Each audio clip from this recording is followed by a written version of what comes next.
Oh, hi, everybody. My name is Matt Storrs, and welcome to Mattsplaining. On today's episode, I have an expert on who I'm very excited to speak with. Expert, please introduce yourself and tell us what you're an expert in. Hi, my name is Joey Rinaldi, and I am an expert in NBA trade rumors.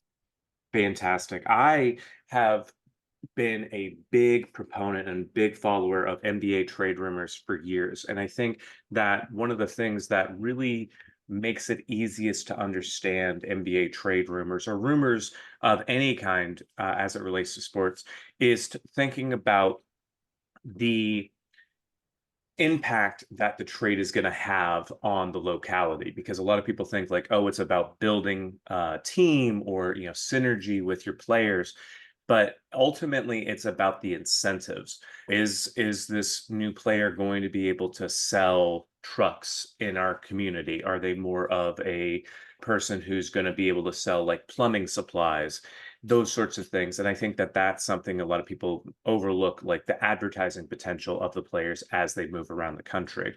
And I think the easiest way to think about trades as it relates to the NBA is that it there are aspects of building a team, but you have to build a team beyond the general, like, oh, you have five players, maybe six, some other people on the bench. And not everyone is going to be that legendary. You might have one legendary on your team, but you got to have those six role players, each one of them doing something that really helps out that team. So one of them might be able to take a lot of hits, one might be kind of the legendary, one might be really fast. It's in a lot of ways it's like Pokemon. Like you want to have a team that you have a poison type, you have a fire type, you have one that's like a fairy type that also is like really fast, that like can attack the dragons really effectively, and like the fighting types and what have you.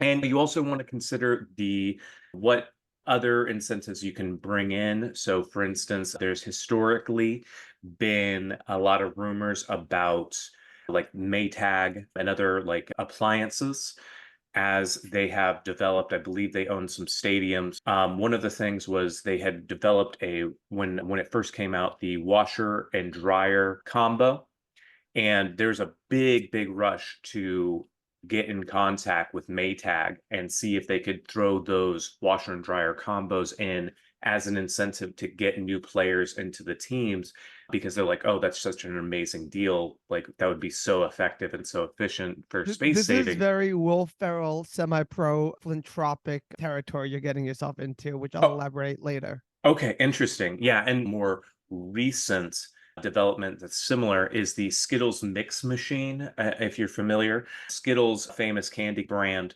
they have a mix machine where you can mix various types of Skittles, and it gives you like proportional Skittles. So you can get tropical Skittles, you can get you get the main flavors of Skittles, kind of like a team in a lot of ways. So you have your purple ones, you have your yellow ones, your green ones, your red ones, your orange ones, whatever. But then you can also mix in some of the like tropical flavors and everything like that and into your own little bowl of Skittles. And teams have been chomping at the bit to get one of these machines in their stadiums. And every trade, I believe, this season has had some connection to some clause allowing these teams to put in one of these Skittles mix machines, setting aside some money from these trades, whether it's the signing agreement or what have you, to make sure that they get one of those machines, because it's just going to be a moneymaker. Even some of those skill position guys, they're great and they play great defense. They can get the rebounds, but do they put butts in seats? A Skittles remix machine definitely does. Also, in some of the southwestern states, like the Suns and some of the California teams, there has been an exchange of churro recipes. This was very popular in the 1990s because they developed a special churro recipe that got very popular in Disneyland.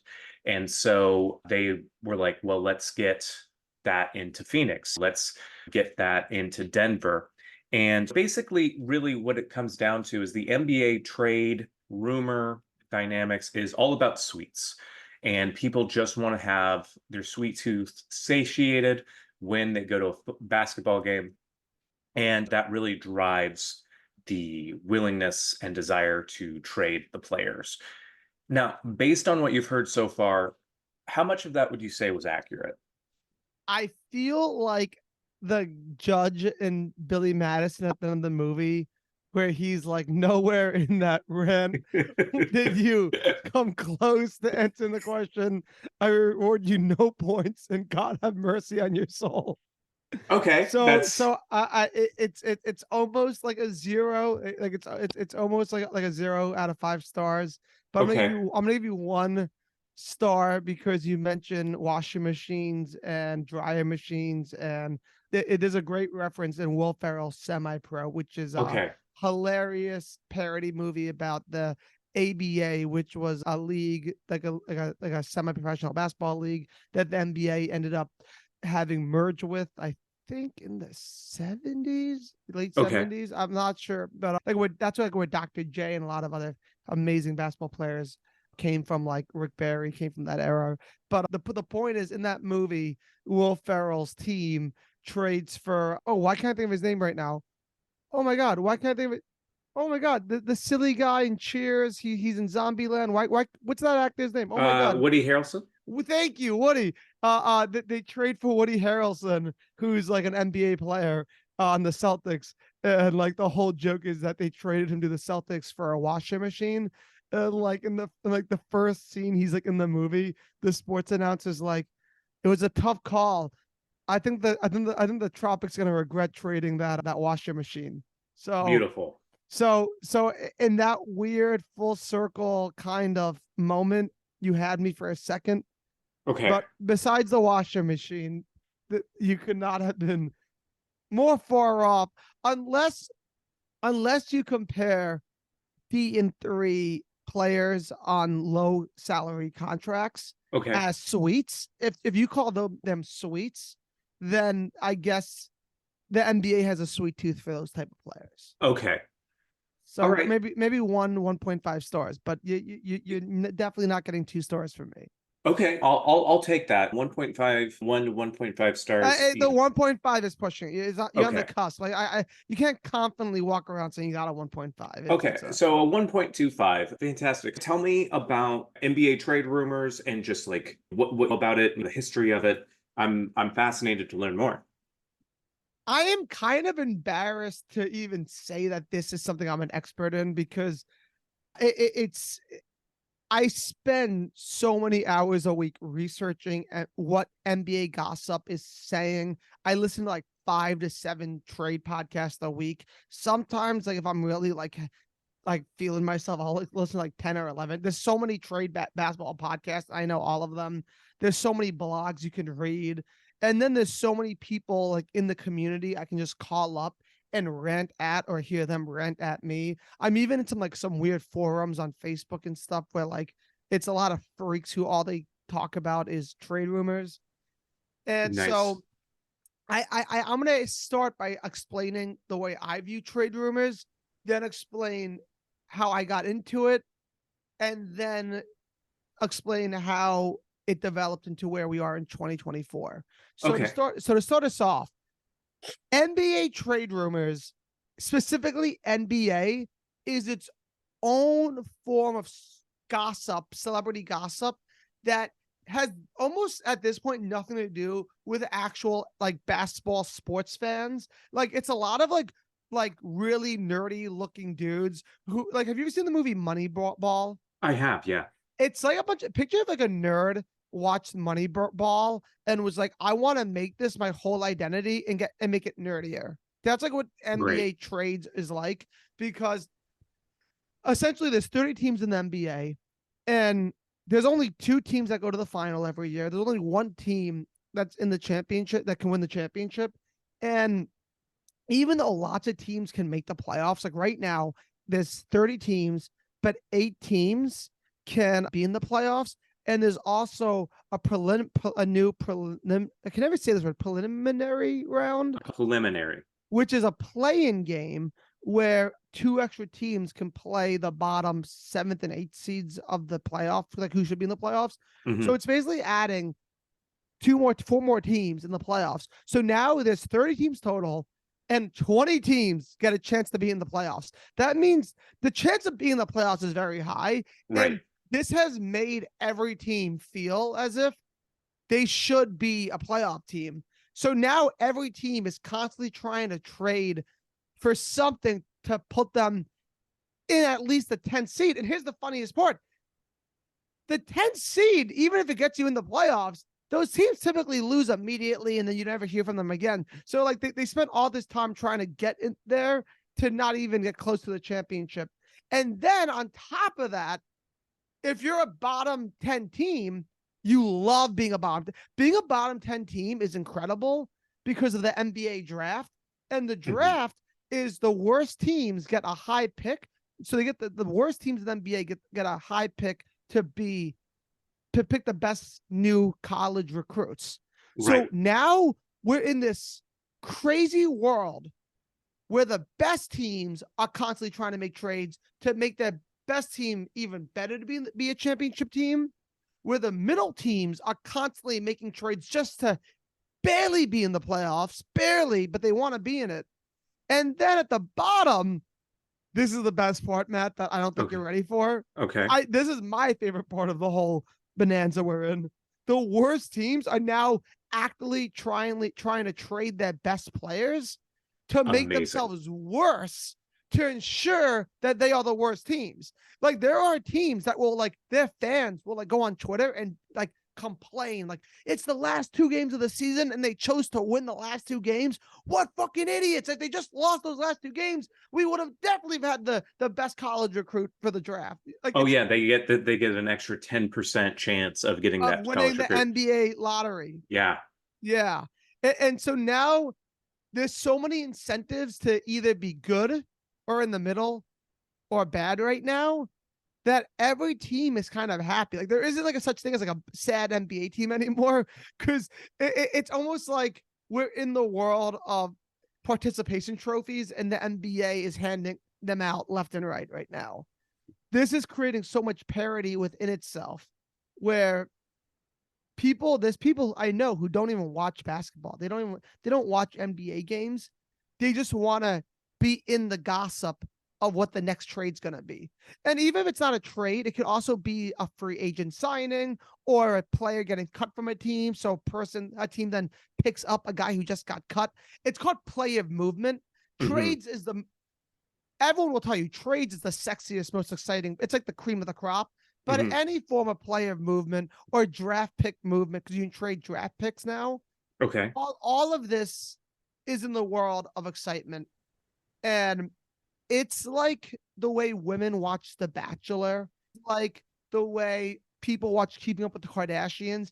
It is its own reality TV show that is finding ways to build content 24/7. I have woken up in the middle of the night at 3 a.m. to take a piss, gone on Twitter, and realized that while I was asleep, I missed so much crucial drama in the NBA. And you have to catch up at that point too, I would imagine. Oh my God, because I've woken friends up in the middle of the night and had friends waking me up in the middle of the night. They'd be like, dude, get on Twitter. Shit is happening. Yeah, something's happening with Chris Paul or whoever it might be. Now, all of this, I feel like I explained that very broad and I didn't make it so tangible for the listener. So now I'm going to bring it back to me. I'm going to make it personal, Matt. I'm going to explain how a young 9-year-old Joey Rinaldi in 2004, the summer of 2004, I may have just turned 9. When I'm sure it started before this, but this was the pinnacle moment for me where I was like, NBA trades is the best thing that could ever happen in the world. One of the most famous players of my lifetime, Shaquille O'Neal, who for all intents and purposes is a Laker in my mind at this time. I kind of heard he used to be in the Orlando Magic, but in my mind, he's like the Mr. Laker. Yeah, he's Steel. He's a famous movie star. Yeah, of course. Famous movie, the Shazam, the whole thing. Absolutely. But they trade Shaquille O'Neal to the Miami Heat for a bunch of nothing, just a bunch of nothing. And it was so exciting to me that whoa, a trade happened. And I get to see the Heat play the Los Angeles Lakers where Shaq and Kobe can play each other. that excitement alone was like, I want to be around trades for the rest of my life. Around this time, LeBron James entered the league. Around this time, Vince Carter, the flashiest dunker in the NBA, gets traded to the New Jersey Nets. On top of that, Allen Iverson gets Chris Webber to join his team. There's all this famous NBA players movement happening simultaneously from 04 to 05. Mhm. Around the year I got into sports. And that was like if weed's a gateway drug, I was getting my first hit of weed, and now I'm like a full-on heroin junkie who like I'm just like nothing's enough for me. Right, you So need that dopamine hit, and only finding out who Toronto is going after is going to get you that dopamine. bingo. And Matt, it's gotten so fucked up over the years because since then, two men have entered the league, and this is how nerdy basketball is. The two men I'm about to name are not athletes. Two men have entered the league. One named Daryl Morey, who is like a business genius, who is like, I'm such a business genius, I'm gonna join the NBA and just make trades happen. And Daryl Morey used to be the GM of the Houston Rockets, and he Mhm. invented his own algorithm to make trades happen, and to his own algorithm of like what a good team needs. And it's all based on computer science. And so like he's now making trades that like people would be like, why would this idiot make the trade? He goes, because the algorithm said it's going to work. Very much like Moneyball. Right. So we have Mr. Moneyball, Daryl Morey coming in, who's just having trades happen like every week. And then That's on top, crazy. and Daryl Morey is having trades happen every week to be like make his team good. And then Sam Hinkie, a fucking math nerd, comes in the league, joins the 76ers, and he's like, I'm gonna make all the trades in the world to make us the worst team ever, because I have an algorithm saying that if we're the worst team for 5 seasons or 6 seasons, we'll get so many young college players that by 6 years in, we'll have like veteran stars all together. And so we have these like, so we have one guy trying to trade to get the best players and another guy actively trying to trade for the worst players in That basketball. that is amazing. That is such an amazing dynamic, and it takes out such a like the human factor of like, yeah, but for like 3 of those years, those people that you draft first overall or whatever, like they're just me constantly losing. Like players have talked about, like it mentally fucked up a lot of players losing, and it also like fucked up like the Philadelphia economy slightly because like nobody's going to the Sixers games. Like no one's buying Sixer jerseys because there's no good players on the team. Wow. Like it had like a huge impact on the Philadelphia city. Like it's crazy. And then LeBron, in the midst of all of this, leaves Cleveland to go to Miami, and he directly ruins Cleveland's economy by going to Miami. Like there's consequences beyond basketball to these crazy trades. Yeah, Like absolutely, and it's much more than what car dealership they can get the sponsorship with. It's will they tank the city economy if they move along? yeah, and they're crunching these algorithm numbers just so they can win a championship. And like literally, like there's someone right now crunching numbers to be like, if we make this trade right now in 2028, we could win a championship. Like they're not even, no one's even thinking about this season except for LeBron James. And here we go. I love LeBron James, and this is where we are right now. And now can I catch you up to 2024? Are Yeah, you following everything I'm saying? Am I moving too fast? oh no, you're moving right at the proper speed. I'm right on board with you. All right. So now this is how obsessed the world is right now, and why I think everyone should be obsessed with trades. Like everyone should be in this NBA trade world. Like it confuses me when there's somebody who's alive right now who's not on Twitter constantly checking a Woj bomb. Tell me what a Woj bomb is. I do not.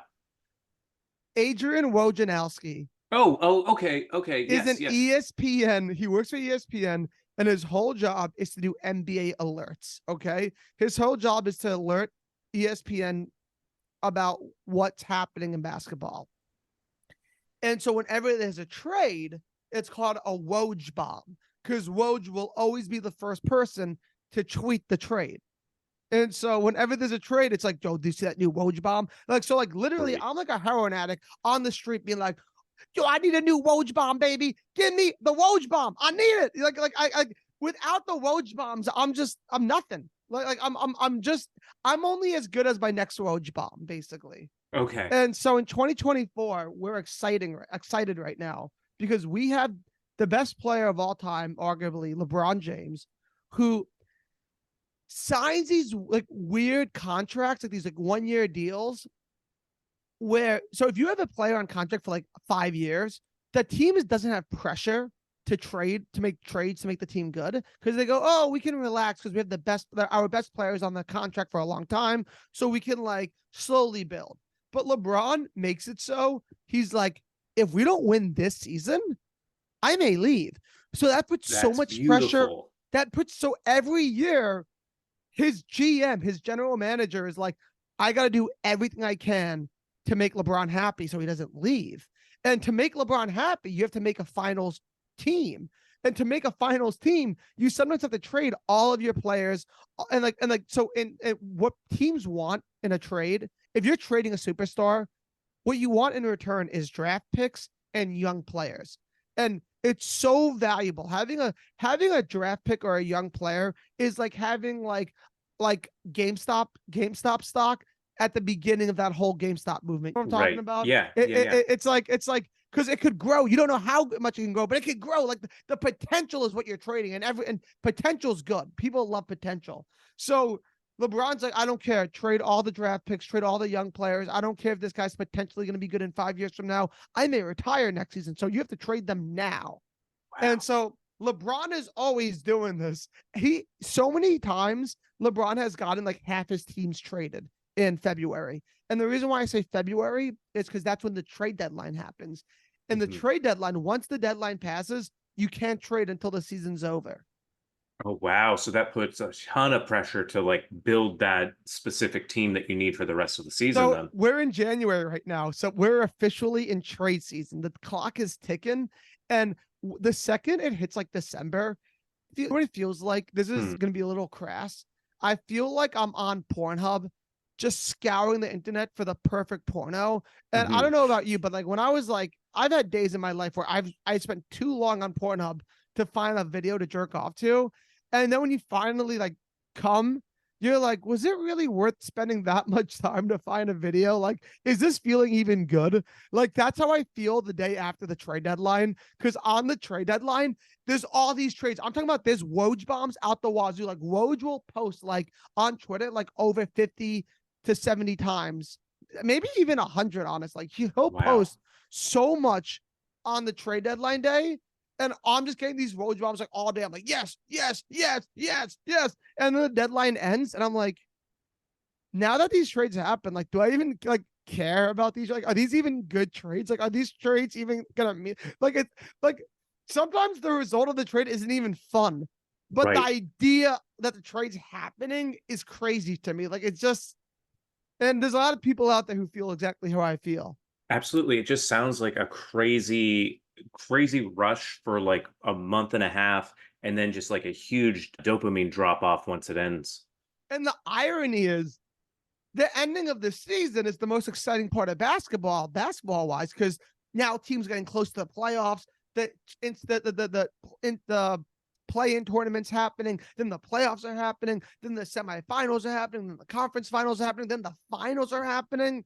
And even though I love watching competitive basketball, I tune into the playoffs I love the playoffs. But there is a part of me, I'm like, but there's no trades happening right now. And like, I'm a little sad during the playoffs. Like, the playoffs is why they make the trades. And like, they're all making trades so they could win a championship. And as I'm watching them win a championship, I'm like, but there's no Woj bomb right now. What?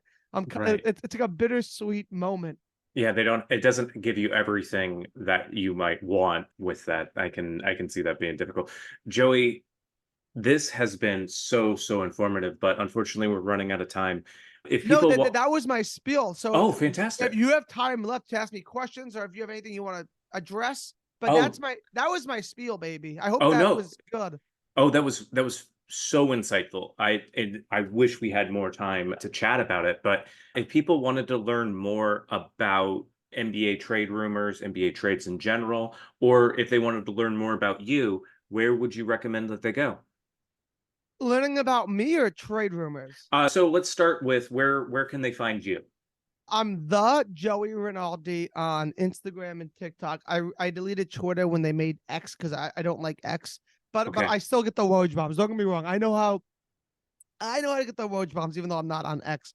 But the Joey Rinaldi everywhere you have social media, you can find me. fantastic. And if people wanted to learn more about NBA trade rumors, where would you recommend that they go? Okay, the rumors. My favorite sources right now are podcasts. Okay.